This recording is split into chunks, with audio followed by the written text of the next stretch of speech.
আমাদের তারেক জিয়া সাহেবকে দেখা যায় খুব পপুলিস্ট বক্তৃতা দিচ্ছে, মানে আমরা যা শুনতে চাই তাই বলে আমাদেরকে আওয়ামী লীগও শত্রুগণ্য করবে, আমৃত্যু যতদিন পৃথিবীতে বাইসা থাকে। আর বিএনপিরটা এখনো বোঝা যাইতেছে না। এই যে জায়েদ, এটা কিন্তু একটা ক্যারেক্টার না, এটা ফেসিজমের সিম্বল। ফাহাম আব্দুল সালাম একটা কথা বলছিল, সেটা 6 আগস্ট বলছিল, চিনেন তো নাকি? যদি সরকার আবার ফিরে আসে তুমিও মারা খাইতে হবে, আমিও মারা খাইতে হবে। এবার আসেন, আগামী দুই বছর পরে ইলেকশন হইলো, বা 3 বছর পরে ইলেকশন হইলো, 5 বছর পরে ইলেকশন হইলো, ইলেকশন তো হবেই। যদি ইলেকশন হয় তখন আমাদের যে স্টুডেন্ট ফোর্স আছে, আমরা যে যারা গণ অভ্যুত্থানটা আমরা করেছি সবাই একসাথে, আমরা তখন কারা? আমাদের কিন্তু সবাই শত্রুগণ্য করবে, আমাদেরকে আওয়ামী লীগও শত্রুগণ্য করবে, আমৃত্যু যতদিন পৃথিবীতে বাইসা থাকে। আর বিএনপিরটা এখনো বোঝা যাইতেছে না,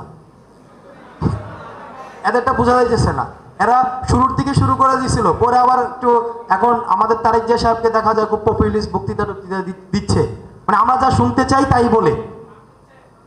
এখন আমি জানি না এটা আসলে কতদিন পর্যন্ত রাখবে। আপনি যা শুনতে চাইতেছেন এখন উনি তাই বলতেছে। উনি বলছে যে 2বারের বেশি প্রধানমন্ত্রী থাকা যাবে না, তারপরে হচ্ছে 2 কক্ষ বিশিষ্ট কি হবে, 35 করে দিবে। এখন আসেন, আলটিমেটলি আপনি মাথায় রাখেন, আপনি যেই সরকারের ক্ষমতায় আসুক না কেন আপনাকে এন্টি বানাবে। আবার প্রশ্ন আপনাদের কাছে, আপনাকে যদি এন্টি বানায়, অভ্যুত্থানের পূর্ব সময়টা দেখি, প্রত্যেক মাসে কতগুলো ইস্যু ক্রিয়েট হইতো। প্রত্যেক মাসে একটা ইস্যুর পরে কিন্তু একটা ইস্যু চলে আসতো। একটা ইস্যু না আসতে, যেমন মতিউর কাণ্ড, ছাগল কাণ্ড, পরিমণি কাণ্ড, জায়েদ কাণ্ড, দেখেন আপনি এই যে আপনার দেখেন, এটা আপনার কাছে খুব সার্কাজম মনে হইতেছে না? কিন্তু এটার আন্ডারলাইং হচ্ছে ফেসিজমের, এখানে হচ্ছে বীজ নিহিত। অর্থাৎ আপনাকে এই যে জায়েদ, এটা কিন্তু একটা ক্যারেক্টার না, এটা ফেসিজমের সিম্বল। অর্থাৎ এগুলো দিয়ে আপনাকে ব্যস্ত রাখা হয়েছে, কনস্ট্যান্ট টাইম আপনাকে এগুলো দিয়ে ব্যস্ত রাখা হয়েছে। আপনার নিউজ ফিড আগে কি আসতো আপনি খেয়াল করছেন? এখন কি এগুলো আসে? দেখেন, এগুলো হচ্ছে ফেসিস্ট গভর্নমেন্ট প্যাট্রোনাইজ করেছে, পুরো সময়টা ধরে প্যাট্রোনাইজ করেছে। এই সমন্বয়ক সহ সমন্বয়ক নিয়ে যারা মূলত কাজ করছে, বেসিক্যালি তাদের সেটা কোনো প্রবলেমই না।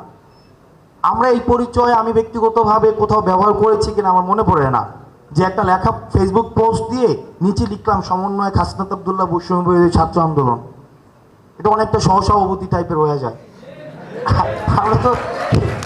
আমরা এই কালচারটার চেঞ্জ চাইছি, কারণ ফেসিজম শুধুমাত্র যে শেখ হাসিনা আসছে এমন না। ফেসিস্ট ইনস্টিটিউশনস ছিল, ফেসিস্ট অ্যাডমিনিস্ট্রেশন ছিল, ফেসিস্ট থিওলজি ছিল, ফেসিস্ট হচ্ছে আপনার কালচার ছিল, ফেসিস্ট ড্রেস আপ ছিল, ফেসিস্ট কাল্ট ছিল। ফেসিজম শুধুমাত্র সরকার ছিল, ব্যাপারটা কিন্তু এমন না। আমাদের প্রত্যেকটা জায়গায়, যত জায়গায় সিভিল ইন্টারাপশনস আছে, সিভিল ইনভলভমেন্ট যেই জায়গায় রয়েছে সেই জায়গায় কিন্তু ফেসিস্ট ছিল।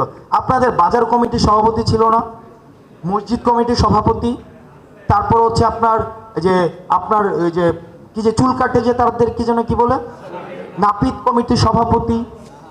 হ্যাঁ, এই যে প্রত্যেকটা জায়গায় কিন্তু একটা সংগঠন করে করে করে করে করে করে দিয়ে সিন্ডিকেট বানায়া এই ফেসিজমের বীজটাকে হচ্ছে খুব সূক্ষ্মভাবে প্রথিত করেছে।